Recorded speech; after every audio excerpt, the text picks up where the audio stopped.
Don Pero López de Ayala was a Castilian statesman, historian, poet, chronicler, chancellor, and courtier. Life. Ayala were one of the major aristocratic families of Castile. They were later claimed to be of the Jewish Converso descent, but Pero's own father composed a genealogy tracing the family from Pyrenees Christian royalty. However, writing himself in the later 1300s. Extant records today show that the earliest family member referred to in his list is the same father to the Inigo López de Esquerra, First Lord recognized of Biscay towards the 1050s. He was born in Vitoria, the son of Fernán Pérez de Ayala and Elvira de Ceballos. He was nephew to Cardinal Pedro Gómez Barroso, and was educated under this cleric. López de Ayala was a supporter of Pedro of Castile before switching sides in order to support the pretender to the Castilian throne, Henry of Trastamara. As Alferez Mayor del Pendón de la Banda, he fought with Henry at the Battle of Nájera and was made a prisoner of the Black Prince but was later released. In 1378, he traveled to France in order to negotiate an alliance against the English and Portuguese.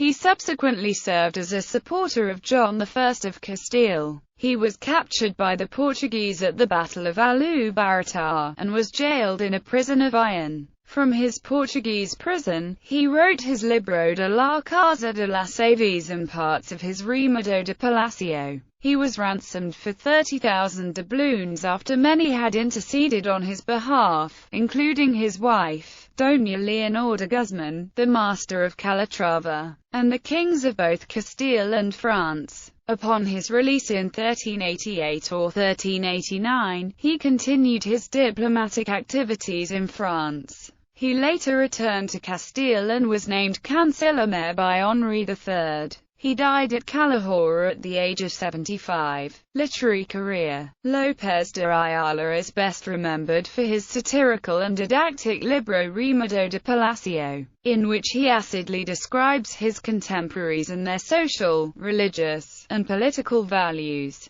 His rhymed confession concerns the Ten Commandments, mortal sins, spiritual works, and the sins associated with the five senses, followed by an account of the evils afflicting the Church. The most famous couplets concern Los Fecas de Palacio, which detail the troubles of a courtier who is attempting to collect money that the king owes to him. In one of the first known literary references to chivalresque tales, López de Ayala, in his Remedio de Palacio, would regret a misspent youth. In his Libro de la Casa de las Aves, López de Ayala attempted to compile all of the correct and available knowledge concerning falconry. In the prologue, López de Ayala explains that concerning this art and science of the hunting with birds I heard and saw many uncertainties, such as on the plumage and characteristics and nature of the birds, such as in domesticating them and ordering them to hunt their prey, and also how to cure them when they suffer and are hurt.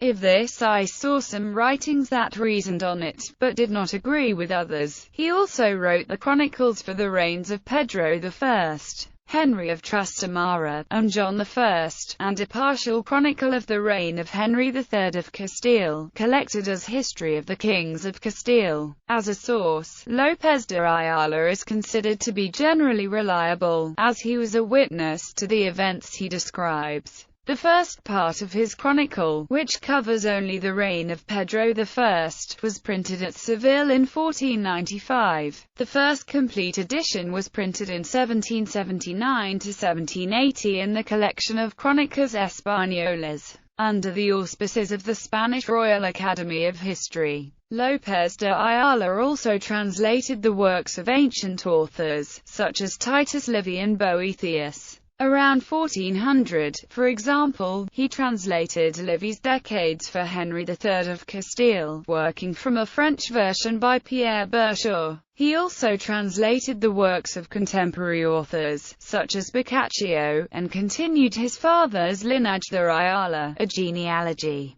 The Castilian poet Pero Ferris dedicated one of his cantigas to López de Ayala. Among his direct descendants are major Spanish poets and writers Inigo López de Mendoza, Jorge Manrique and Diego Hurtado de Mendoza.